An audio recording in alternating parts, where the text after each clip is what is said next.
Hello' নমস্কাৰ guys জ্ঞান চকৰ YouTube চেনেললৈ আপোনালোকক সকলোকে স্বাগতম জনাইছোঁ। আজি আমি দশম শ্ৰেণীৰ 12 নম্বৰ অধ্যায়নৰ 12.1 এই চেপ্টাৰটোৰ আমি অধ্যয়ন কৰিম আৰু এই 1 নম্বৰ কুৱেশ্যনটো যে কৈছে অনুশীলনীৰ এই কুৱেশ্যনটো আমি তাৰ সলিউশ্যনটো ওলাবৰ কাৰণে চেষ্টা কৰিম। প্ৰথমে তুমি কুৱেশ্যনটো বুজি লোৱা। দুটা বৃত্তৰ ব্যাসাৰ্ধ যথাক্ৰমে 19 সেণ্টিমিটাৰ আৰু 9 সেণ্টিমিটাৰ। গতিকে আমি বৃত্ত দুটা বনাই লওঁ। চাই থাকা তোমালোকে। চোৱা, মই সৰুকৈ দুটা বৃত্ত বনাইছোঁ। এইটো হ'ল 9 সেণ্টিমিটাৰ আৰু এইটো 90 সেণ্টিমিটাৰ ব্যাসাৰ্ধযুক্ত দুটা বৃত্ত বনাইছোঁ। এতিয়া এই বৃত্তটো আৰু এই বৃত্তটো দুটা বৃত্তৰে পৰিধি মিলাই আন এটা ডাঙৰ এটা বৃত্ত এটা বনাব লাগে, যিটো মই বৃত্তটো এতিয়া বনাই আছোঁ। চাবা, এই বৃত্তটোৰ পৰিধিটো এই দুটা বৃত্তৰ পৰিধিটোৰ সমান। মানে এইটো যদি মই এ বুলি ধৰোঁ, এইটো যদি মই বি বুলি ধৰোঁ, এ আৰু বি প্লাছ কৰি আমি এটা বৃত্ত পাম, এইটো চি বুলি ধৰা, যে এনেকুৱা এটা বৃত্ত পাম। যোনটো এই দুটা বৃত্তৰ পৰিধি মিলিহে আন এটা বৃত্ত হ'ব, যিটো সমষ্টিটো সমান বুলি আমাক কুৱেশ্যনতে কৈছে। তোমালোকে চাই লোৱা যে কুৱেশ্যনত কৈছে যে দুটা বৃত্তৰ ব্যাসাৰ্ধ যথাক্ৰমে 90 সেণ্টিমিটাৰ আকৌ 9 সেণ্টিমিটাৰ। এটা বৃত্তৰ ব্যাসাৰ্ধ নিৰ্ণয় কৰা যাৰ পৰিধিৰ বৃত্ত দুটাৰ পৰিধিৰ সমষ্টি সমান।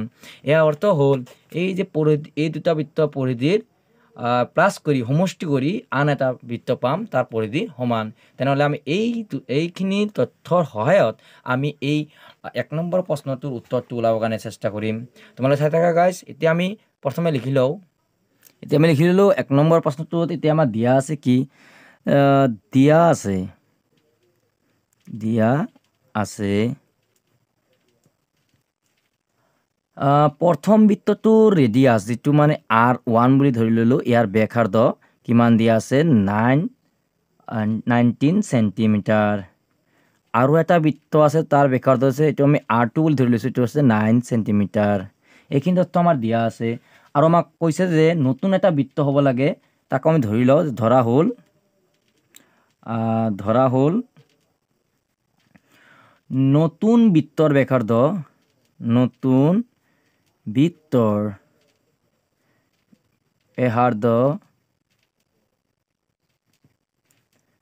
আমি কেপিটেল লেটাৰ R বুলি ধৰি ল'লোঁ।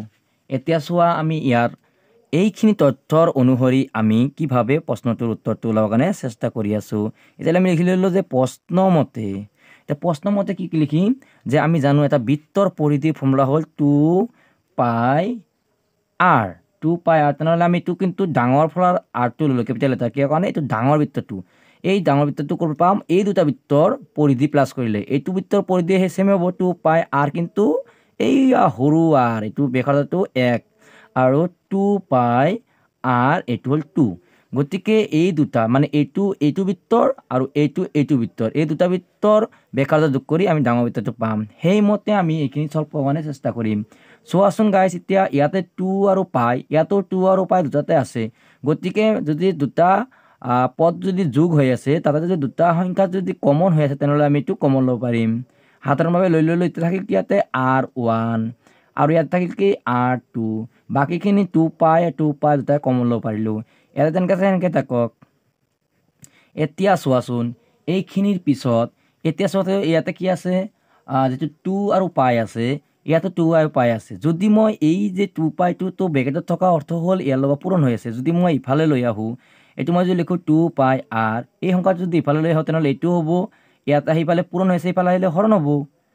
তো ইয়াতে হ'ল 2π হ'ব। আৰু ইয়াত থাকিল কি R1 প্লাছ R2। তো গতিকে 2π কেঞ্চেল যাব। এতিয়া থাকি গ'ল কি কেপিটেল লেটাৰ R, ইফালে হ'ল R1 প্লাছ R2। এতিয়া এই R1ৰ মানটো কি? তোমালোকে আগত পাইছা। ইয়াতে চোৱা, R1ৰ মান 19 আৰু এইটো হ'ল 9। তো সেইখিনি মানে আমি পাতি দিলোঁ যে 19 প্লাছ 9, এইটো হ'ল কেপিটেল লেটাৰ Rৰ মান ওলাব। এতিয়া 19 আৰু 9 যদি প্লাছ কৰি দিয়া, পাবা যে 28 সেণ্টিমিটাৰ দি দিলোঁ, যিটো ইউনিটটো দিয়া আছিল। তেনেহ'লে আমাৰ যিটো নতুন এটা বৃত্তৰ যিটো ব্যাসাৰ্ধ ওলাব দিছিল, আমি এইটো ওলাই দিলোঁ যে R = 28 সেণ্টিমিটাৰ। তেনেহ'লে কি হ'ব? নতুন বৃত্তৰ